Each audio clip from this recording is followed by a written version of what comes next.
Preciso te atualizar também sobre Bruno Henrique, que já foi procurado por 6 clubes diferentes do futebol brasileiro. Sobre Fabrício Bruno recusando proposta de renovação no Flamengo. Para contar também sobre a chance de o Flamengo fazer mais uma grande venda para o exterior. Tem as últimas no mercado, bastidores, finanças e muito mais. Tudo isso a partir de agora. Antes, deixa eu só me apresentar. Me chamo Jorge Nicola, jornalista esportivo, trabalhando há um tempão no meio. E o objetivo por aqui é deixar você por dentro de tudo que está rolando com o seu clube do coração. Para não perder nada, só apertar esse botão vermelho de inscreva-se. Combinado? Bora contar também que o Flamengo se sagrou nessa quinta-feira bicampeão do Brasileiro Sub-20. Vitória na decisão por pênaltis contra o Palmeiras depois de 0-0 no tempo normal. Detalhe importante, a última cobrança foi anulada pelo árbitro. O jogador do Palmeiras bateu com uma paradinha muito grande, considerada ilegal. O árbitro cancelou, ignorou, decidiu por invalidar essa cobrança e o Flamengo se sagrou campeão brasileiro sub-20.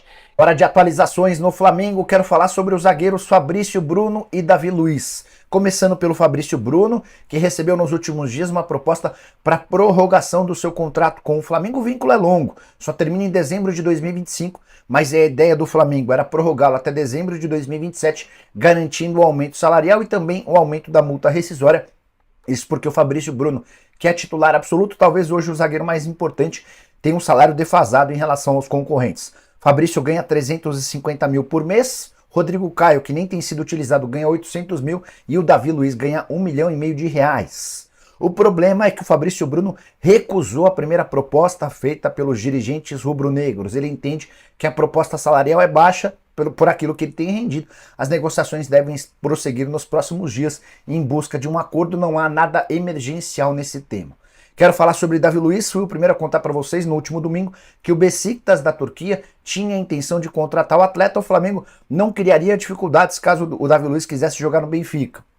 O zagueiro se reuniu com seus representantes, o Júlio Taran e o Juliano Bertolucci, e entendeu que a mudança para a Turquia não é aquilo que ele busca nesse momento. A ideia do Davi é permanecer no clube e dessa maneira está fechado. O Davi Luiz permanece com a camisa rubro-negra, seu contrato foi prorrogado até dezembro de 2024. Essa prorrogação se deu a partir do momento em que ele disputou 20 jogos, atuando por pelo menos 45 minutos nesse ano. Hora de falar agora sobre Bruno Henrique. Contei para vocês com exclusividade nessa terça-feira que o atacante do Flamengo rejeitou a primeira proposta para prorrogação do contrato feita pelo Fla. O vínculo se encerra em 31 de dezembro, certo? Pois bem, quero acrescentar que em meio às negociações com o Flamengo, Bruno Henrique foi consultado por outros 6 clubes brasileiros.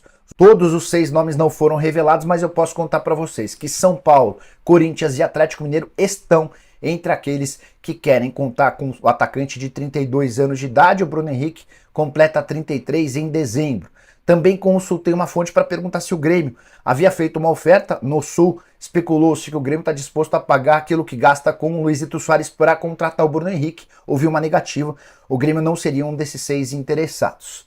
Só para completar sobre o assunto, Bruno Henrique hoje ganha 1.250.000 reais por mês. Proposta feita pelo Flamengo foi de prorrogação do contrato até dezembro de 2024, com a manutenção do salário. Bruno Henrique quer 4 anos de contrato, com direito a um aumento salarial. O Flamengo até acena com a possibilidade de uma prorrogação do contrato por 2 anos, mas não gostaria de dar um aumento. Deve haver uma nova reunião. Continuo achando que a tendência é que o Bruno Henrique renove no Flamengo, mas a coisa não está tão simples quanto os dirigentes do Fla tentam afirmar.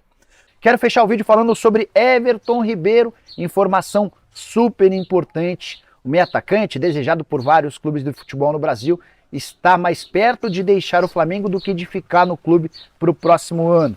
O motivo? O Flamengo não tem demonstrado a intenção de renovar contrato com o jogador. Nos últimos dias, Bruno Henrique foi procurado para tratar sobre a renovação. Também houve um contato do Flamengo com o Fabrício Bruno para estender o vínculo e aumentar o contrato, o salário do zagueiro, mas até esse momento ninguém do Flamengo procurou o Everton Ribeiro, que parece estar na mesma situação de Filipe Luiz e Rodrigo Caio. Rodrigo, a gente sabe, está descartado, tem contrato até 31 de dezembro e não fica. Filipe Luiz vai depender de uma última conversa com dirigentes do Fla. O Everton Ribeiro entra também nesse cenário. Vai depender do desempenho dele daqui até o fim da temporada. Everton Ribeiro, que não é titular há 5 jogos. Nesse período de 5 jogos, tem uma partida contra o Grêmio que ele nem sequer saiu do banco de reservas. Jogador que custa caro, ganha 1.200.000 por mês. A tendência é que o Everton, se receber uma oferta para renovar, tem um belo desconto no salário. E aí, São Paulo, Corinthians, Cruzeiro, entre vários outros clubes que já demonstraram a intenção em contratá-lo, podem acabar ganhando na possibilidade de oferecer um contrato maior, por mais tempo e também com salários e vencimentos maiores. Você gostaria do Everton Ribeiro no seu time do coração? Use espaço para comentário. Estou curioso para saber a sua opinião. A gente volta assim que pintar notícia, beleza? Bora falar agora sobre a chance de outra grande venda feita pelo Flamengo rubro-negro, que já faturou em 2023 280 milhões de reais com transferências de atletas. Os recordes, as saídas do Matheus França por 104 milhões de reais e do João Gomes por 103 milhões de reais. O novo alvo do futebol europeu é Igor Jesus, volante de só 20 anos de idade, que foi campeão nessa quinta-feira do Campeonato Brasileiro Sub-20, atleta titular absoluto, chegou a jogar no principal também, já são 7 partidas no time de cima, 5 no Campeonato Carioca e mais 2 no Campeonato Brasileiro. O Igor Jesus perdeu um pouquinho de espaço desde a chegada do Sampaoli, mas tem sido observado por clubes de fora. O paparazzo rubro-negro contou que Arsenal, Nottingham Forest e Udinese tem a intenção de contratar o atleta. Boa notícia para o torcedor rubro-negro é que o Fla tem multa rescisória altíssima para esse jogador. O Igor Jesus tem uma multa de 100 milhões de euros. Seu contrato só se encerra em dezembro de 2025. O Flamengo vê assédio do mercado enquanto decide esperar a final por renovações. O Flamengo pretende intensificar as conversas para possíveis renovações apenas após a decisão da Copa do Brasil, apesar de já estar sinalizando algumas situações. Enquanto isso, a diretoria vê aumentar o assédio por alguns nomes de peso que têm os respectivos vínculos se encerrando ao fim da temporada. O zagueiro Davi Luiz e o Rodrigo Caio, o lateral Felipe Luiz, o meia Everton Ribeiro e o atacante Bruno Henrique têm contrato apenas até o fim deste ano.